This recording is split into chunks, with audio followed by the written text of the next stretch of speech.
الحمد لأهله والصلاة لأهلها أما بعد فأعوذ بالله من الشيطان الرجيم بسم الله الرحمن الرحيم والذين معه أشداء على الكفار رحماء بينهم صدق الله العظيم۔ انتہائی واجب الاحترام، قابل صدر تعظیم و تکریم علماء کرام، مشائخ عظام اور میرے عزیز ساتھیوں، السلام علیکم ورحمۃ اللہ وبرکاتہ۔ عزیزان من، آج اس منبر سے جس عظیم ہستی کا ذکر ہونے جا رہا ہے وہ ایسی خوشبو ہے جو زمانوں کو معطر کرتی ہے، وہ ایسی روشنی ہے جو فتنوں کی اندھیری راتوں میں راستہ دکھاتی ہے، وہ عظیم ہستی کہ جس کے وجود میں نبوت کی جھلک، خلافت کا وقار اور اہل بیت کی عظمت یکجا نظر آتی ہے۔ اس عظیم ہستی کا نام سیدنا امام حسن ابن حیدر رضی اللہ عنہ ہے۔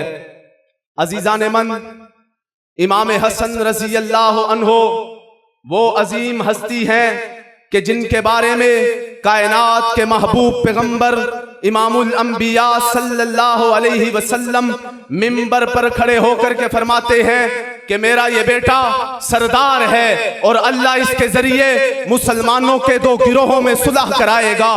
یہ کوئی عام بشارت نہیں بلکہ یہ تاریخ اسلام کا وہ عظیم باب ہے کہ جس میں تلوار نہیں تدبر بولتا ہے، اقتدار نہیں بلکہ اخلاق بولتا ہے اور اخلاق بولتا ہے، اور ایسی فتح شہر نہیں بلکہ فتح دل کہلاتی ہے۔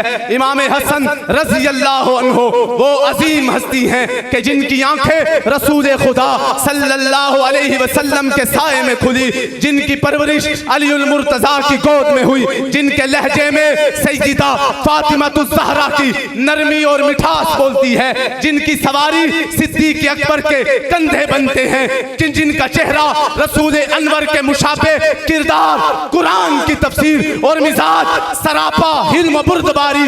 کوئی سوال پوچھے کہ حسن کی شان کیا ہے تو جواب ملے گا، حسن وہ انسان ہے کہ جن کی قربانی تلوار سے بڑی دلیل ہے۔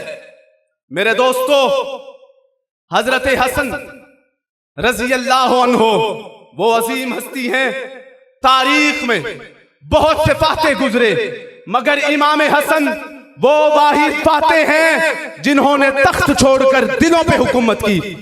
امام حسن رضی اللہ عنہ کے سامنے ایک طرف امت تھی، ایک طرف لشکر تھا، ایک طرف امت تھی، ایک طرف حکومت تھی، ایک طرف امت تھی، ایک طرف لشکر تھا، ایک طرف امت تھی، ایک طرف خلافت تھی، ایک طرف امت تھی، ایک طرف سلطنت تھی، ایک طرف امت تھی، ایک طرف خلافت تھی۔ ان سب کے باوجود حضرت حسن رضی اللہ عنہ نے امت کا خون بچانے کے لیے خلافت کو خیر آباد کہہ دیا۔ یہ کوئی کمزوری نہیں بلکہ عظمت کی معراج تھی۔ یہ وہ لمحہ تھا جب سیاست نہیں سیرت بولی، جب اقتدار نہیں بلکہ اخلاق بولا۔ یہ وہ لمحہ تھا جب میں نہیں بلکہ امت فیصلہ کن لفظ بنا۔ وہ جس نے تخت چھوڑا مگر نہ ہارا کبھی، حسن وہ نام ہے جو صلح میں بھی جیت گیا۔ میرے دوستو، یہاں رک کر ذرا دل سے سوال کیجئے، کیا آج کے دور میں کوئی ایسا رہنما ہے جو اقتدار چھوڑے اور امت کو جوڑ دے؟ اگر ہے تو وہ فقط حضرت حسن کے مقتل سے جڑا ہوا ہے، اگر نہیں ہے تو پھر ہمیں حضرت حسن کو صرف پڑھنے کی نہیں، فقط پڑھنے کی نہیں بلکہ ان کے کردار کو اپنانے کی ضرورت ہے۔ حضرت حسن رضی اللہ عنہ وہ عظیم ہستی ہیں کہ جن کی سیرت ہمیں سکھاتی ہے کہ بردباری کمزوری نہیں، درگزر شکست نہیں، اور صلح بزدلی نہیں بلکہ یہ تمام اوصاف اعلیٰ ظرفی، بلندی نگاہی اور ایمانی بصیرت کی نشانیاں ہیں۔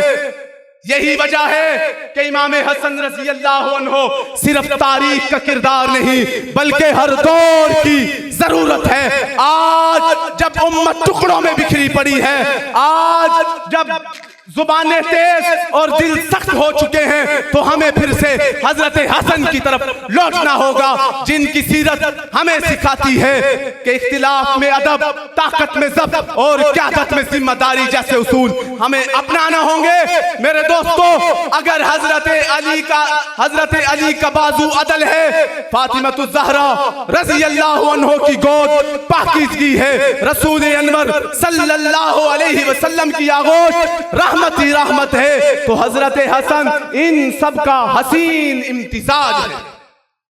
عزیزان من، آج ہمیں یہ عہد کرنا ہوگا کہ ہم صرف حضرت حسن کے نام پر آنسو ہی نہیں بہائیں گے، بلکہ ان کے پیغام کو دنیا کے سامنے عام کرتے چلیں گے اور اپنی زندگیوں کو ان کے پیغام کا امین بنائیں گے۔ میں آخر میں اتنا ہی کہوں گا، عدل علی فاطمہ کی وہ دعا لے کے آیا، عدل علی فاطمہ کی وہ دعا لے کے آیا، آغوش پیمبر کی وہ ضیا لے کے آیا، تخت چھوڑ دیا مگر بچا لی امت کی جان۔ حسن وہ عظیم انسان ہے جو وفا کی ایک داستان لے کے آیا۔ وآخر دعوانا ان الحمدللہ رب العالمین۔